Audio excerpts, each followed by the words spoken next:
такой вот дождь в Гималаях. Стоит буддийский храм.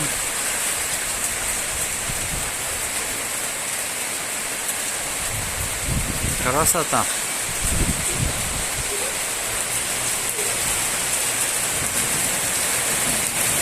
Успели вовремя в кафешку заехать.